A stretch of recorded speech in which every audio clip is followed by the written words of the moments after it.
This is the My Campaign Coach podcast, where we talk about how to win elections. Every week, we let you hear straight from the best consultants, operatives, and candidates in the game, all for one reason, to help you win. For more information about how we can help you win, visit mycampaigncoach.com. Now, here's your host, Raj Schaefer. Welcome to the How to Run for Office podcast from My Campaign Coach. This week, our guest is Cathy Scott. She describes herself on Twitter as a conservative Aggie fighting for a stronger Texas and a joyful follower of Christ. Frequent listeners should remember hearing Cathy mentioned in both the interviews with Senator Konni Burton and Luke Macias. She worked for both of them as the campaign manager for Conni's 2014 state Senate campaign and did an absolutely incredible job through a tough year and a half on the campaign trail. While Cathy had extensive volunteer experience on campaigns, she'd only held one other political job before her post as manager for Conni's race. What she may have lacked in experience, though, she made up for through her tenacity, curiosity, and work ethic. I'm hoping that y'all will listen very carefully to our conversation today because I believe Cathy provides an excellent example of someone future campaign staff should strive to emulate and the kind of manager future candidates should look to hire. While she's not working in politics at the moment, it's impossible for Cathy to totally give it up. Right now, her full-time dedication is raising her 14-month-old son, Truman, and preparing for baby number 2 to arrive in early August. She's been married to her husband, Cody, for 3 years and currently lives in Houston, Texas. Cathy, thank you for coming on the podcast. Thanks, Raz. I'm excited to be here. It's a pleasure as always. We got to spend quite a bit of time around each other during Conni's race and get to know you beforehand. And it's very sad to all of us up here that you're down in Houston now. You're not in the DFW area, but we know you're doing some good work down there and excited for Cody and his job. Let's start out by starting out where you started, kind of talking through your personal history. I know that you had originally, for most of your life, looked at being an elementary school teacher, and somewhere along the lines, you got bit by the political bug and kind of shifted course a little bit. So talk us through your evolution and how you got started in politics. Absolutely. That's exactly how I would describe it too. So my dad's a pilot, and I have always heard my whole life that at some point, if you become a pilot, you get bit by this pilot bug, and then you just can't give up flying, and you always have to fly. And so I think that definitely happened for me. So background, I grew up in just kind of your middle America family down in San Antonio. My mom was pretty politically active, but not really in the sense of calling legislatures. She was very pro-life. Both of my siblings are adopted from the Gladney Center, and so that causes something near and dear to her. And so I remember being 4 or 5 years old and going down to downtown San Antonio and standing on a street corner and holding signs with her. And I actually remember a radio host at the time interviewing us because she brought her daughter down there. So I just grew up with that mentality in our household, knowing that we can make a difference in the world of politics and just in the world in general. And so continued to grow up, graduated high school, probably since the time I was like 3 or 4. I knew every time someone asked me what I wanted to do, I wanted to be a teacher. That's what my mom was. There's a lot of women in our family that have been teachers, and so that's what I studied at A&M. And freshman year, I just started to kind of pay a little bit more attention to what was going on in politics. And then sophomore year, I had the opportunity to study abroad in Tanzania, and that actually was very eye-opening for me because we took a class in political history of East Africa, but also all of the other Americans that I was with were completely on the other side. And so it was a really, really good eye-opening time for me to see what they believe, really kind of get into the nitty-gritty of it, because going to A&M, going to a private Christian school, growing up, being surrounded by my Christian conservative family, that was just, completely eye-opening for me. And so they really challenged me to figure out what I believed in. And so I kind of came back from that trip fired up about politics.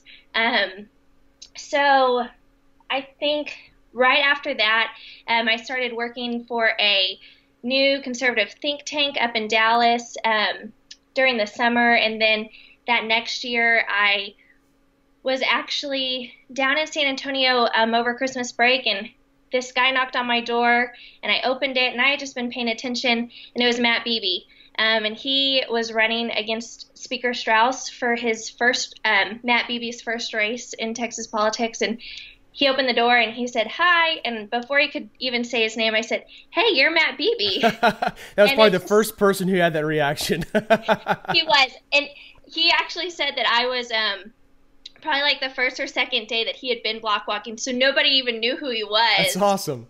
So a couple weeks later, I gave him a call and said, "Hey, I'd love to volunteer for you." And that's kind of what got this ball rolling. So I started volunteering for him, and then was doing a great job, I guess. I just kept showing up and working hard. And he said, "Hey, I'd kind of like to hire you, but I need you to talk to this guy, my consultant. His name's Luke Macias." And so I had no idea who that was at the time. So we had a little phone conversation, and then I think they hired me on at some point as the volunteer coordinator, and I just had a blast. I loved every minute of being able to work on that campaign, even though we didn't win, but it was fun. That summer, I had the opportunity, which was incredible, to go to the RNC, kind of as part of Senator Rick Santorum's staff, and so that was just a really great opportunity as someone who is young and engaged, to be able to be so behind the scenes, going with them to every interview, helping with, all sorts of meetings. It was just a really fun time. So that just continued to spur me on in this direction. And so I did graduate from A&M with a degree in elementary ed, interdisciplinary studies, and actually at our wedding, at this point, Luke and I had become pretty good friends, and we were at the reception. I was walking around saying hi to everyone, thanking them for coming, and Luke, being Luke, walked up to me and was like, "Hey, Cathy, I know we've talked about this, but you're about to move up to Dallas, and that lady I've been telling you about, Konni Burton, she really needs some help." And so I was like, "Luke, let me get married tonight. Let me go on my honeymoon, and then I'll talk to you some more." Little did you know when you had that first conversation on Beebe's race how much trouble Luke Macias would get you in. Isn't that the truth? So, I got back. I thought about it for a little bit, and that brought me to Konni. Very, very nice. Well, before we start talking about Konni's race, let's go back to Beebe's race, because this was your first time being heavily involved in a race. You had obviously been paying attention, otherwise you wouldn't have known who Matt was and what he looked like. And so now you're jumping in first as a volunteer, and then get hired as a volunteer coordinator because you worked hard. What did that look like? Because you're on the ground. It's a tough race. So you knew that was. You were going against the Speaker of the House, and it was a race that a lot of conservatives across the state have put a lot of attention on. But you knew you faced an uphill battle, and that you guys were going to have to work really hard, and it was largely going to be up to you guys to show that Strauss is vulnerable, that there was another option. What did you do as a volunteer coordinator to help harness a lot of that grassroots energy and try to get doors knocked and phone calls made into that district? So that was it was definitely a challenge, because not only were a lot of people in that district just unsure of who this Matt Beebe guy is. He was new to politics. He had never run for office before. He didn't have great name ID at that point. But on the other side, Speaker Strauss, Representative Strauss, his family is very, very prevalent and very prominent in San Antonio. And so the people who, not all, but a lot of the people who would, support Matt were just afraid of, well, my daughter goes to school with his kids, or my friend is friends with him, or I'm friends with his wife. And so, lots of times people didn't want to publicly come out, but we also had the flip of that. And we had people who were really, really excited to, for the first time, have somebody that they felt could be different and make a change and speak for their conservative values. So we really just tried to build on that. We had a lot of the homeschool community come out from San Antonio and really support us. We had great turnouts block walking and on our weekend block walks. And then we also had a lot of people come in and volunteer to phone bank during the day. So it was definitely hard work. We fought tooth and nail. We were block walking every day, every weekend. And when we weren't block walking, we were trying to go stick, reminders on people's doors to just remember, hey, remember voting's next week, or remember voting's today, or picking up the phone and making more phone calls, or putting out signs. So it was definitely a challenge, obviously, but it was a great, great, great first taste into what the real campaign world looked like. Well, and that obviously not only gave you a ton of experience and helped you understand what it would be like to run an underdog grassroots campaign, but it gave the people like Luke, who would be making hiring decisions on future races for his clients, and a lot of other people in Texas politics, it gave them a taste for who you were and allowed you to prove your loyalty and your work ethic to them. And that was, we talked about that a lot on this podcast, how incredibly important that is. And I just love having somebody like you on here that's such a perfect example of that, because you really took an opportunity that literally showed up at your door and met Matt, impressed him, and are a good example of how that reputation builds and how those future good opportunities come to folks who are willing to put the work out there. And I think that's obviously speaks very well of you and your work ethic. Well, thanks. I tend to be someone who, if I get started on something, then I really want to commit to it full-fledged. So I think that's probably a good part of why that happened. Well, that continued, not just in Matt's race, but going around, getting the cool experience of getting to go work for Santorum at the RNC in Tampa. And then, of course, Luke badgering you at your wedding about coming to work for Konni. So I want to set up a little bit about Konni's race, because it's a little bit of context helps here. So in 2012, there was a race to beat Wendy that had failed, and it's the SD10 is about the only swing district here in Texas. Every other district is cut pretty heavily for one party or the other. So it's the only true swing district in Texas. Happens to be the one that I live in. And so I was heavily involved in the general election in 2012, and the candidate was deeply flawed. He turned out to be one of Konni's primary opponents, and so he lost that general election.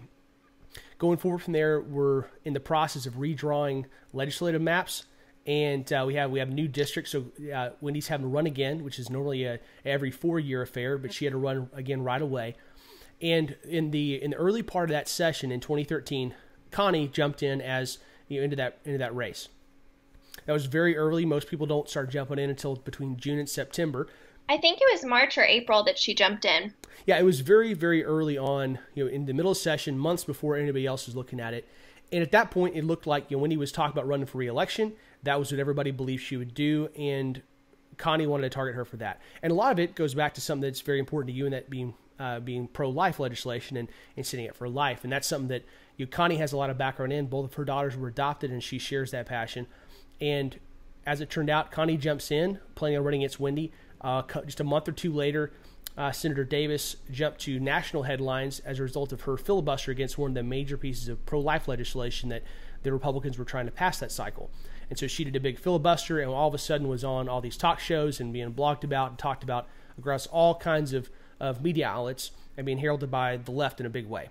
So even then, she was still looking at running again for her seat, and that's when you come on.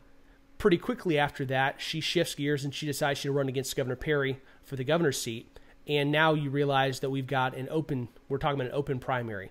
So pretty quickly there, you go from being the only Republican in the race to being one of 5, one of which was a previous state representative, had run previously for the Senate seat and got beat. Everybody else has got, some measure of name ID. 3 of the guys had quite a bit.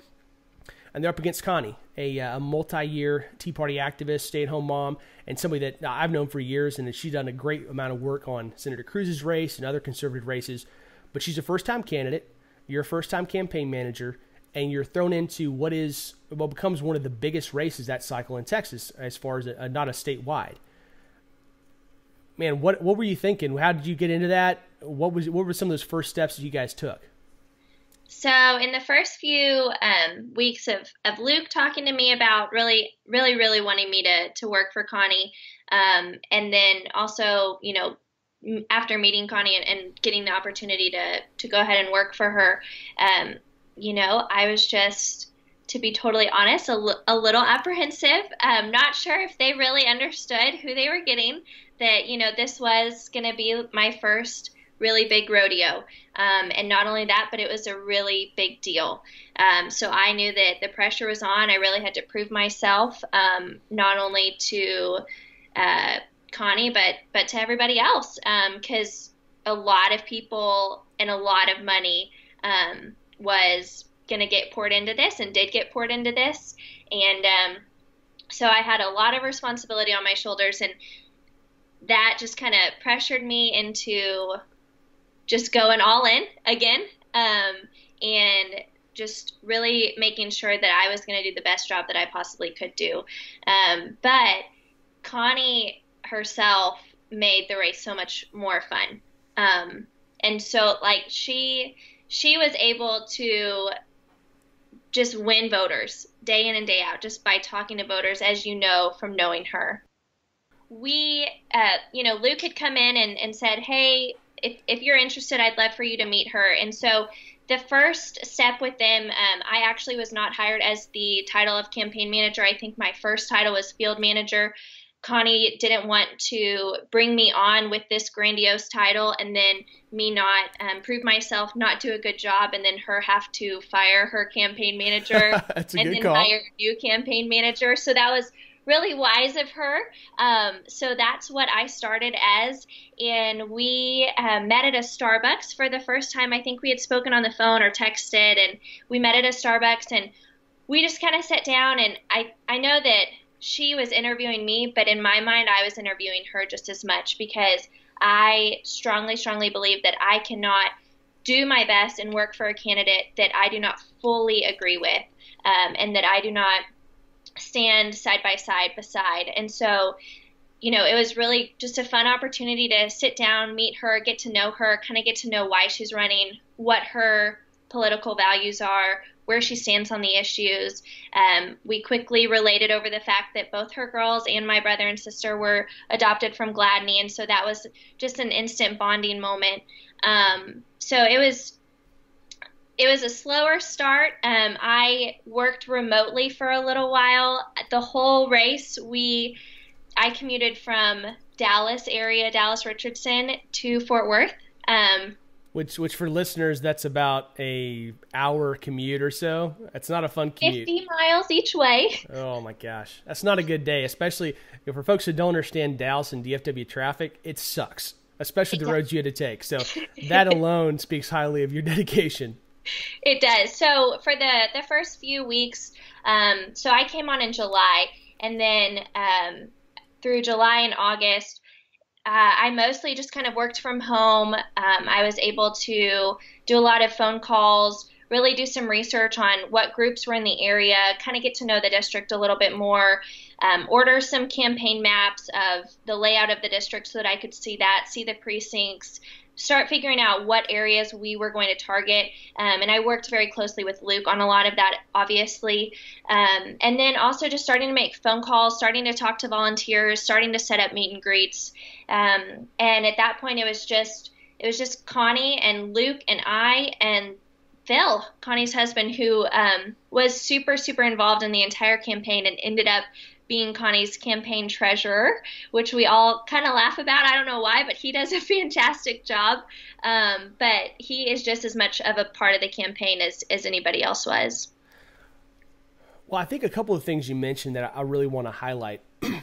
One is how you were interviewing Konni. We talked with John Drogan a couple weeks ago, and he was talking about how he had that same opportunity with Ted Cruz, and that was something that he took very seriously. I know that I really respect that about both of you guys, the fact that it was not just a paycheck.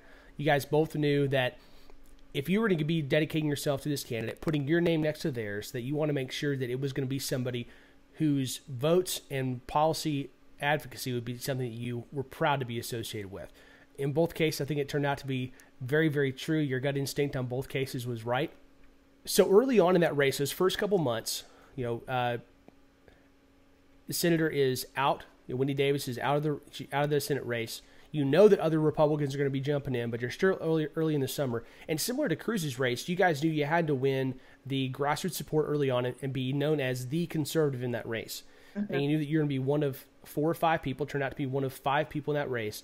Right. That was not an easy thing to do. Konni had great name ID among conservative activists there in the area.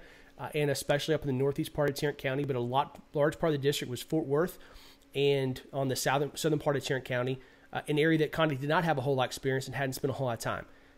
There was also going to be a lot of folks in Fort Worth that were not going to like the fact that somebody from Colleyville would be representing them as senator. They're very biased towards having somebody that actually lives in Fort Worth. So you set to work nailing down that conservative support and working that really hard so you'd have that edge on the other guys that jumped in the race. Over the summer, you're making those calls, starting to set up those meet and greets. What was your job like at that point? So my job was to just kind of start getting the details together. And I think that that's the most important job of the campaign manager, is to pay attention to the details and execute. So I started creating a calendar for Konni, and I think that that's another critical part of a campaign. You have to figure out a method that works, and you have to figure out a way that the campaign manager at least can see at all times where the candidate is or is supposed to be, and or what's coming next. And so in today's day and age, we have tons of options for what that looks like. So I just encourage anyone who is going to be running a race or as a candidate getting themselves into a race, you figure out what calendar system that is online, that is shareable, works for you. So that was a big thing that I was doing. We would, I sat down and did the nitty gritty work of literally Googling and looking at the Tarrant County Republican website, and trying to figure out just what is every single Republican club that is in this district? What is every single grassroots club in this district? What is every single Tea Party club or group that is in this district? What days do they meet? What times do they meet? How often do they meet? And then trying to figure out, are they big groups? Are they little groups? What do we need to do if there's two on one night? And so starting to figure out those details and putting that together and just kind of creating this is what the next couple of months are going to look like. I was, again, doing a lot of phone calls.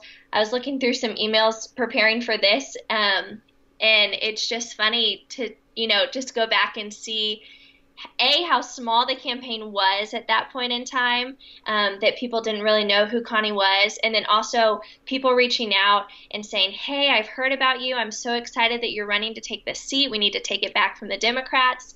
And then that person becoming one of our biggest supporters over the next year and a half. We definitely knew that we had a long haul ahead of us. We were in a position that I don't think any other candidate was truly in the state of Texas for that election cycle, because we had to go through what we expected to be 3 election cycles, because we knew that there were, at one point, a couple months in, we knew that there were 5 people in the race, and so the likelihood that that was going to go into a runoff was extremely high. And so we knew that there was 2 automatically, and then because this is such a contested district and we are the Republicans running for a seat currently held by the Democrats, we knew we would have a general election. And so we knew that we had quite a ways to go ahead of us. And so just trying to create some strategies and systems that I could kind of put in place that would be trackable and manageable as we continued to grow. And I just kind of, even though I was not the campaign manager at the time, I knew that somebody would be, whether that would be me or not. And so I just wanted to be able to, whatever I was doing right now, it just needed to be expandable. Well, and you did a great job taking advantage of the fact that Konni was in early and you were hired early, because that prep time, building those systems, getting to put a lot of thought into what's the best possible way for us to do that. You can't do that when you launch a campaign in September in the midst of a 5-way race. Right. Because you guys were the first ones in, and because you had the summer months to be able to have a slow ramp up, you still had a lot you had to do, but it gave you the time to build those systems and processes. You knew they were going to be important. Sadly, a lot of candidates don't. And that's a lot of what our curriculum at My Campaign Coach, we try to reinforce, is the fact that, hey, before you pull the trigger and jump in, early on in your race, you have to be nailing down these systems, figuring out the right way to communicate with your campaign manager, with your consultant, how to build your calendar, what your protocols are for that, for scheduling, what times the candidate has is non-negotiably off, what times the different meetings are. All those things, they take time, and they're resource intensive. It took you a lot of time, I'd imagine, to nail that down, but doing that early made a lot of good things happen and enabled you guys to have a lot more even keel when you were going through those fall months. Absolutely. Absolutely. I couldn't agree with you more. What are some of those other things? I mean, you mentioned nailing down the meeting times and the calendar side there and how you worked with Konni to build a calendar protocol. What are some of those other important systems that you guys identified and you built during those opening months? I was also at that point just starting to create relationships with some of our vendors that I knew we would be working with, and also thinking through, okay, as these next couple months build up and as we continue to grow, what is the beginning stages of what is our staff going to look like? Who are we going to want to hire, and in what order are we going to want to hire them? But we had a team that did our graphic design and all of our not social media itself, but our social media graphics, along with a company that did all of our printing and mailing. And so, at that point in time, we were still tweaking our website. We were still adding content to it. Konni was doing just a ton of radio interviews with different radio hosts around the state and also around the county and the district. And so we were trying to figure out, how can we utilize these? How can we plug them into our website? Let's make sure that our push card is perfect, making sure that we are ordering enough but not too many. Just trying to figure out those minuscule details.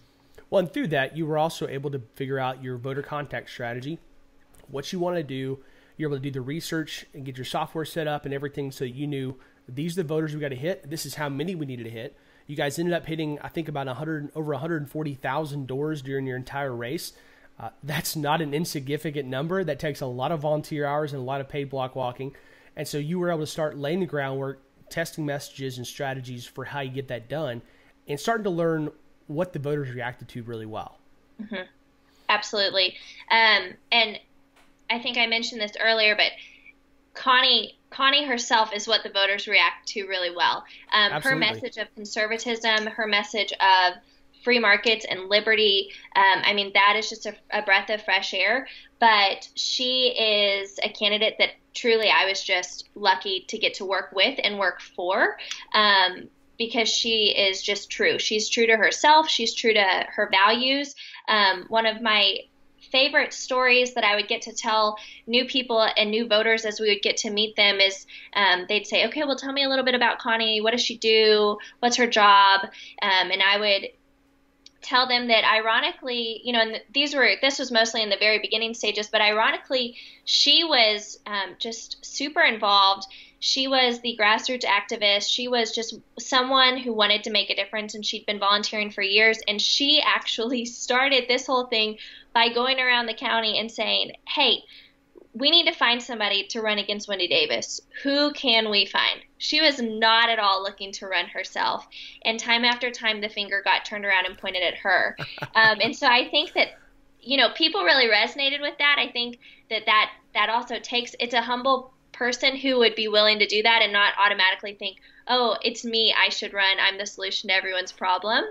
But also one of my favorite things about her is that she would meet a new voter, talk to them, start discussing issues, and if they said something that she disagreed with, or if they asked her position on a position and it wasn't the same position that they held, she was not about to bend over backwards and agree with them just for the sake of possibly getting their vote. She would sit there and tell them, well, I disagree with you and here's why. And I think that there's not a lot of candidates and not a lot of legislators who do that today. And I think that also really helped Konni and helped her gain people's trust. Well, she had a lot of experience with that. I mean, for folks that don't know much about Konni or haven't listened to the episode with her and with Luke Macias, you definitely go back and listen to those because it gives you a lot of a flavor for Konni and who she is and her attitude and outlook. But the truth is that Konni had been involved since 2008 or so as really an activist on a very high level. She'd helped start a Tea Party here in Tarrant County and had been incredibly active, volunteering for all these races. She had no inkling or desire to ever run for office. And what you said is 100% true. She was helping try to identify somebody to run against Wendy in the aftermath of the 2012 race when she won re-election. And everybody started saying, hey, Konni, how about you? Stop looking for somebody else. You're the one. Right. And thankfully, she heeded that call. She was willing to go through the ringer and did a great job. And talking to voters and telling them they're wrong is a very iffy proposition, right? A lot of people can't do that. There are lots of wrong ways to do that. Yes. Arguing with voters, getting mad. There's a lot of examples of people that do a very poor job of that. But the way Konni handled that was not to be like, no, you're wrong, you're wrong. It was to explain. She wanted to make sure that she was going to always have an open book policy with what she believes, and that folks would know that they could come to her with opposition or beliefs that she didn't agree with. She wants, whether it's somebody that's a constituent now coming down to Austin and talking to her, or you or I or anybody else, if she disagrees with us, which thankfully she doesn't disagree with you and I too often, she's willing to explain and listen, and in the end, she's open to having her views changed, but she doesn't take these positions willy-nilly, right? They're well thought out, they're well researched, and because she has that background, because she understands the policy and implications and knows she knows the implication of the principles she believes in, she's willing to have that conversation. And I think that the more candidates we have that are willing and capable of having those conversations, the better our republic's going to be. And she's just one of my favorite examples of that. And I should clarify that, yes, that is not usually something that I would say candidates should do, is argue with their constituents or their voters. But the way that Konni is able to do it was just very honest. And it really was, I think her heart behind it is that she wants to educate people on, well, but let's really go back and think about this. What implications is it going to cause long term?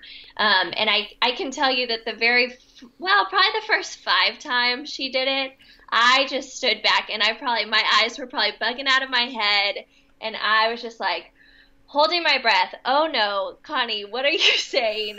Please be careful. We need their votes. Do you understand what we're doing here? Well, and the great thing was that she did, and I think better than a lot of people could have in that situation. She knew that she needed to be able to convince people that she was right and that she was the right person for the job. Right. And where a lot of politicians will just simply nod their head and say, that's a really good point. People are used to that. They assume that's going to happen, and they also know that it's BS, right? They know that if they confront a politician and the politician just nods their head and says, that's a really good point. Hey, staffer, write me a memo on that. Right. That kind of response is pretty typical of a lot of elected officials or candidates. But what happened in that race was because she was willing to have those conversations and not fight with voters, but discuss why she believed what she believes. And she showed them the fact that these were deeply held principles that informed her policy decisions. Because she's willing to do that, they had a lot higher level of trust. And even if they still didn't agree with her on that issue that they were discussing, they knew, hey, this is somebody that actually believes what they're telling me. They're willing to have a conversation that no one else has been willing to have with me in the past.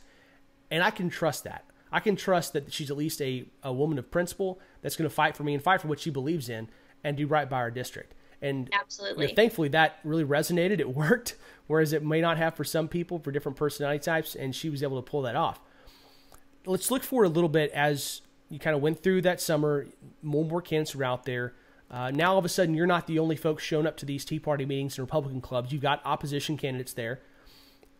Talk about that evolution. So, we definitely made a very, very, very strong effort to be present at absolutely anything and everything that we could be present at. So if there was an event going on, we were there. But with that being said, we knew that for this primary election, we had a very targeted group of voters that we were looking to go for. And so we also, my job was to pay attention to what that target is and make sure that we are only going to events that, are for this group of people that we were trying to get, to win their votes. And so we would kind of focus on certain areas of the district. We didn't go to other parts at this point in time. We did later on as our voter base was expanding, but our eye was just to get to the runoff. And so we were very particular about what events we went to, but at the same time, we were everywhere. And I kind of laugh when you say that, other candidates were starting to show up, because in reality, they really weren't. And I think that was very interesting for us just to see meeting after meeting, these people aren't coming. They're not showing up. What's going on? Why aren't they here? But on a separate note, as we are starting to show up, I was very aware that Konni was a first-time candidate, and I just wanted to make sure that I was putting her in the best possible position that she could have been in as a candidate. And so I oftentimes attended meetings with her, and I think that for some campaigns that is, people can see that as a waste of time. Why should both of you go to this one meeting if only one of you needs to be there? But I really was very particular about treating Konni with just the utmost respect that I could possibly give her, and just trying to show that to everyone that was around us. And so some people may even hear this and think that's crazy, but I tried really hard to treat her and to treat the race just like I would treat a race that I was running if I ever had the opportunity to, that was, much, much higher, on a much higher level, on a much higher scale. And so I was constantly, if we were at an event, I was constantly aware of exactly where Konni was in the room. We would often meet beforehand, before we went inside, and just kind of debrief, 2 or 3 minutes about, hey, this is this group, this is this meeting, this is what's happened previously, and this is what's, what we can kind of expect. But then once we're in the room, just kind of keeping a constant eye on her, not like a babysitter, but just as, where is she? Who is she talking to? Paying attention to her body language, trying to see if at some point is she getting uncomfortable, or has she been talking to this one person for 15 minutes and, it's really not going anywhere. And now at this point, there's a line of people standing behind him to talk to her. And I don't think I let any conversation go on for 15 minutes, but good. But, just going in and being able to step in and, move her on to the next conversation, or break up a conversation. As a woman, she always had a purse, and I always had my big purse that had everything in it. And so I always made sure to grab her purse from her and anything else that she had in her hand, so that she could shake hands and give people hugs and, write her phone number down on somebody's note card, or make sure that I was close by and that I had push cards so that people could go to our website, or they could donate, or they could follow her on Twitter. Making sure that I was always readily available to take pictures, because at this point, Konni was kind of a celebrity, and her celebrity status just grew. And especially with the groups that knew her, I mean, she would walk into a room or she would stand up and introduce herself, and people would stand up and cheer, because they were just so excited about what an opportunity they had to get to support her. Well, most of these folks, because of her years of activism, she was not a strange face around these organizations. While she may not have been attending them weekly or twice a month beforehand, they still knew who she was, because she'd had a very active role. She'd been one of Senator Cruz's most vocal advocates during his campaign in 2012. And she didn't go away. She was out there all the time supporting candidates and helping people out and supporting these groups. And so when you're showing up at these meetings, your work as a staffer was fantastic. I mean, I got to see you work many of these events together. And from my experience working with Senator Cruz and staffing him, I got to see a lot of those same traits that I tried to emulate on this, for my senator's staff. You exhibited a lot of those same ones, the same work ethic, and did a lot of the same things that we did on the U.S. Senate side for your candidate, for Konni. And that made her job so much easier, because she didn't have to ever worry about, hey, where's my phone or where's my purse? You were there to keep an eye on her to make sure that, one, the trains were running on time. She was getting to talk to as many people as possible. But that allowed her to do something that Senator Cruz does a lot as well. And that's that Konni never had to look for the next person to talk to. She was never looking over their shoulder, that she got to focus directly on the person in front of her. That's where she wanted to focus, and your attention to the big picture, your detachment there, being able to look at the entire picture of the event, allowed her to do that. And that was huge as far as letting people know that she was talking to, that they were who she cared about, that she cared about a conversation with them. She wasn't looking for the bigger name or the bigger wallet. She was talking to them and listening to their concerns. And it was your job to make sure the trains ran on time. You did a great job with that. And from the campaign manager position, those are critical things, because some candidates really do like to run on their own, 2 different events, and that can be great. Sometimes it's necessary due to schedule, but where possible, if the situation and resources allow, being able to have more than just the candidate there is great. One, that means you get to talk to twice as many people. That you're able to be out there. You were somebody that everybody knew was associated with the campaign, and your job as campaign manager. Folks knew you, loved you. Frankly, they wanted to talk to you about as bad as they wanted to talk to Konni. And so that enabled you to talk to a lot more voters and volunteers in a given setting. And your ability to help really shape the event and the experience of Konni and the voters there made sure that they each got the attention they needed. All the pictures were taken. Nobody was having to take selfie shots that they didn't want to do. They were able to get the autographs, get all the conversations they want to get out of Konni. And that really helped make the voters and volunteers you were talking to feel very special and like they actually mattered to you guys. And they did. They weren't just votes. These people became close, dear friends. They were already a lot of, not all of them, but many of them were already Konni's close friends in certain parts of the district. But it was just so sweet and so humbling for me, even as someone who had just moved to the area. I still keep up with a lot of them on Facebook, and they are just genuinely some of the sweetest people. And they, this whole world of politics, it's tiny, and you just continue running into them. And so they become like another family, just another level of family. And so we truly, truly did care about them, taking care of them, making sure that everyone was always doing well. Now, you guys, I've already said, knocked a whole lot of doors, over 140,000 doors during the campaign. Some of that was with volunteers. A lot of it was with paid field staff that you guys brought on, or through vendors like myself that actually went out and knocked doors. So you went not only from having only worked one political job before, but now you're actually managing a staff. You had more than 20 people working for you at some points, right? Correct. So you've got HR functions, you've got hiring and firing functions, you've got to train these people, you've got to keep them tasked. You've got multiple levels of staff below you that you're having to monitor and make sure all that your goals are being hit, and at the same time reporting all that stuff to Konni and Phil and Luke. How did you do that, and what was that like? Because you had never had employees before. So what was it like, and how did you learn how to do all that? So thankfully, growing up through high school, through college, I did have the opportunity to be in different leadership positions, which I do think really helped me in this role.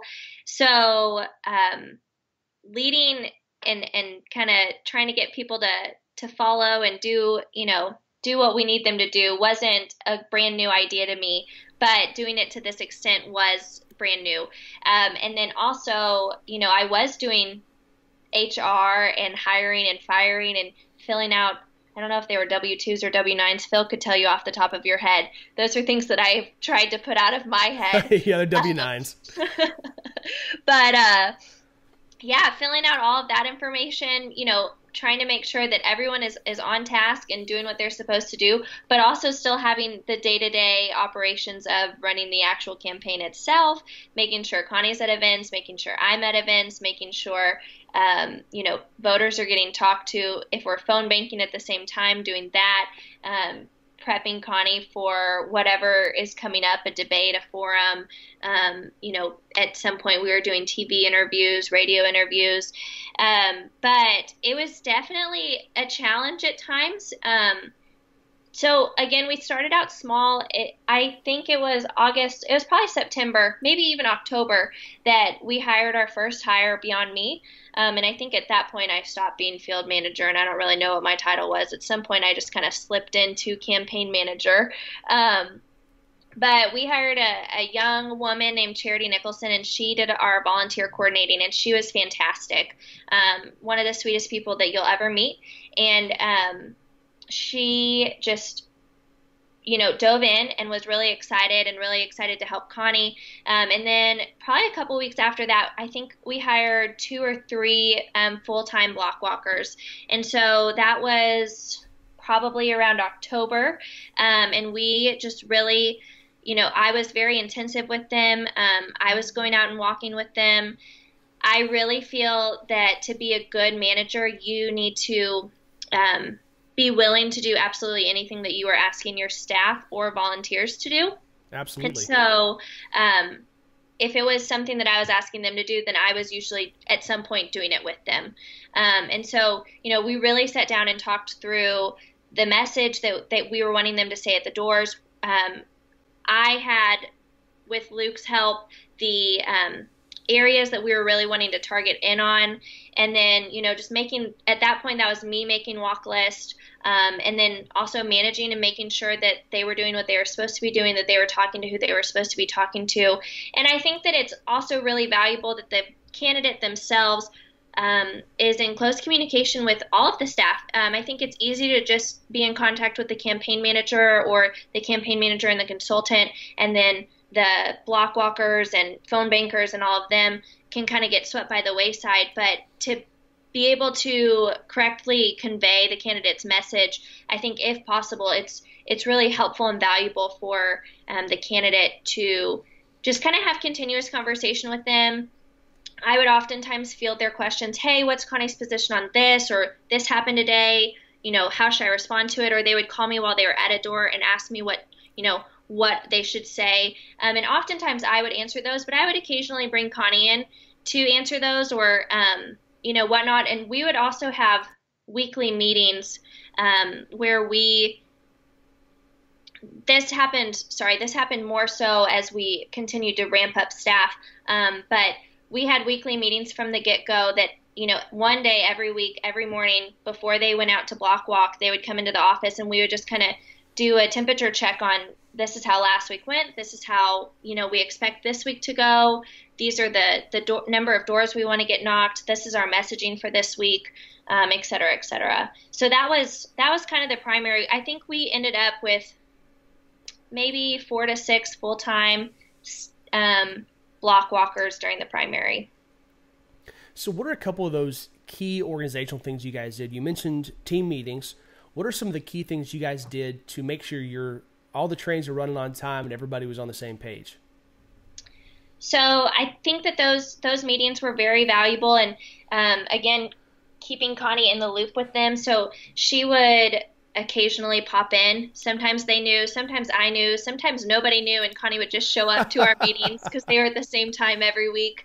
And so that was always fun. Her sweet, bubbly personality always brought just another level of excitement. Those weren't always our most productive meetings, but they definitely, amped up everybody's excitement. They have a place. Kept everybody motivated. So they were important. But yeah, so our weekly meetings, and then we had a continuous group text thread that we used the entire campaign. And I think that was really great because it was and Konni was actually in on it. It was a really great way for the staffers to be able to ask questions as they needed, but also if it was a question that, might affect a lot of people about an issue, then everybody was able to get that information at the same time. And then I was, constantly getting on the dashboard of the campaign software. Campaign Sidekick. And so, I was constantly being able to get on there and check to see real-time updates of how many doors they're knocking and how that's going.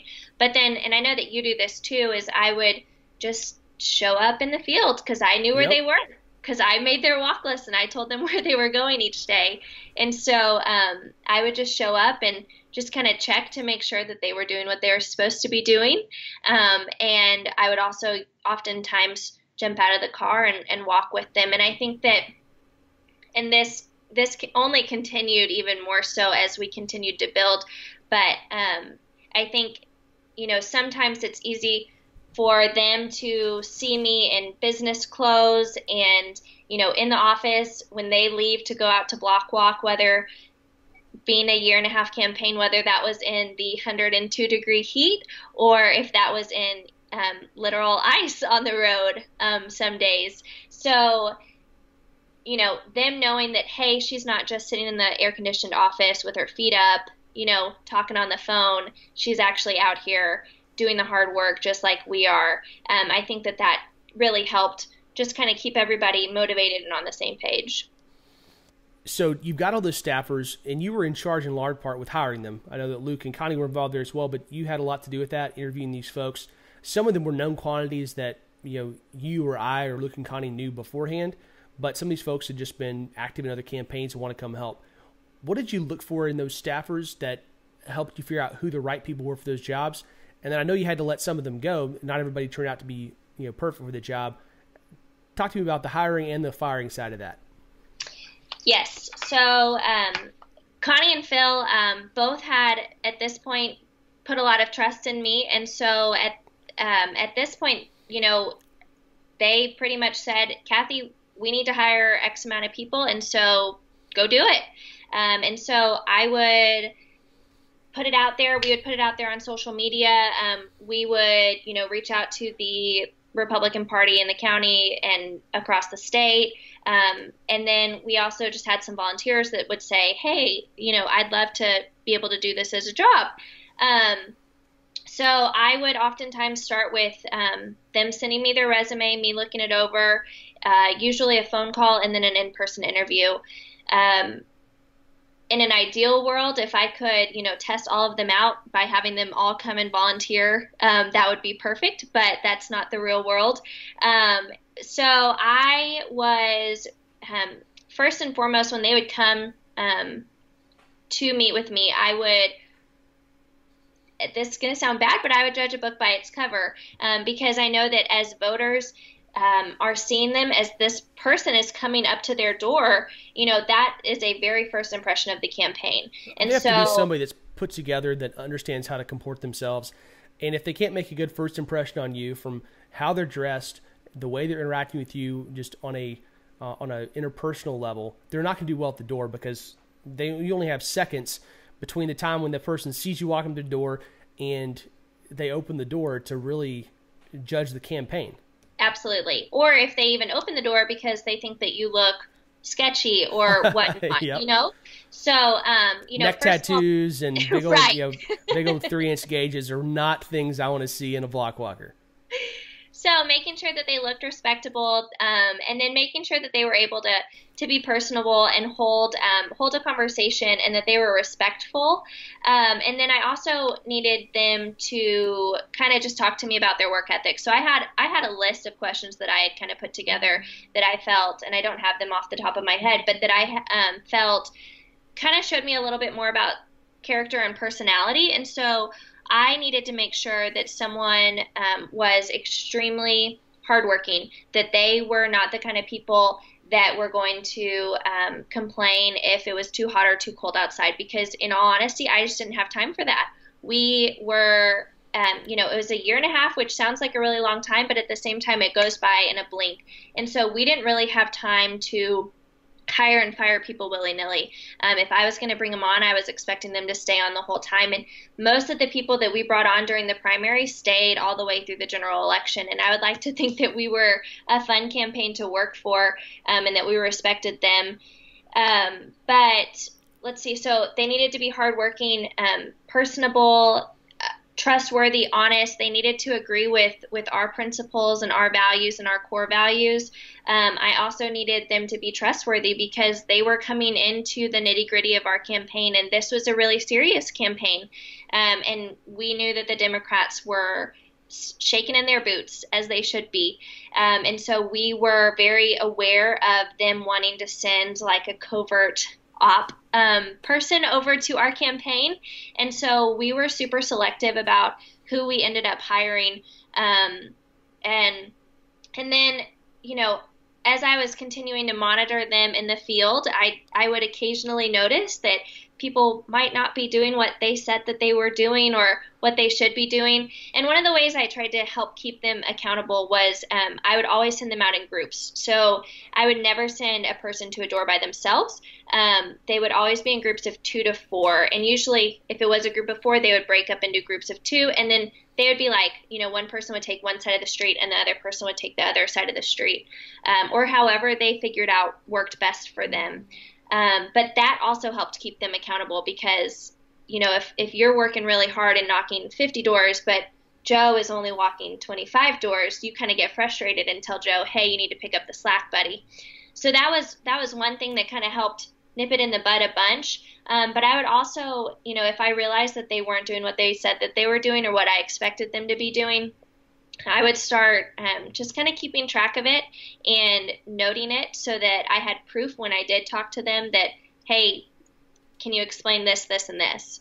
And so I did have to fire a handful of people, and I think my biggest piece of advice about that is just don't burn bridges. As the campaign manager, but even more so as the staffer, it's a tiny, tiny world that we live in and work in, with Texas politics especially. And so, I think I've probably had 10 or 15 of our 20 plus staffers have their next employer call me and ask me what they thought about their job and their work ethic. And so, that can make or break your next job also. Obviously, it's their choice to list me as a reference or not, but even some people who we let go, they still listed me. And so, just making sure that also, with that being said, I had to figure out what was the right level of how much information can I tell them so that I can keep them in the loop and make them feel like they truly are a part of this inner circle of the campaign. But at the same time, if something happens next week and they totally screw up and we have to fire them, they're not going to turn around and go to our opponents and tell them, any big secrets. It's a tough game. I've had to hire and fire a lot of folks on the block walking side. One of the nice things you alluded to is your ability to monitor, and I'll kind of give a humble brag about Campaign Sidekick at this point. The great tools you had through that software platform to monitor your folks, and there's even better ones now. You can literally see a little GPS snapshot of the door that you were supposed to be knocking and where you were when you entered the data. I've caught people work for other campaigns that were sitting at Starbucks entering data, or were even driving to in the middle of a couple of houses and sitting in their car inputting stuff and then driving the next block.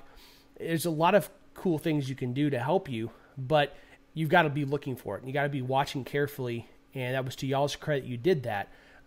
It's very, very tough because you can't be sitting there watching on a body cam or something when your folks are at the door. And so since you got to have a high level of trust, but you also have to verify. That's an important component of it. And I think you guys did a wonderful job. Firing people sucks. In my experience, go into it knowing what you're going to do. Don't back down.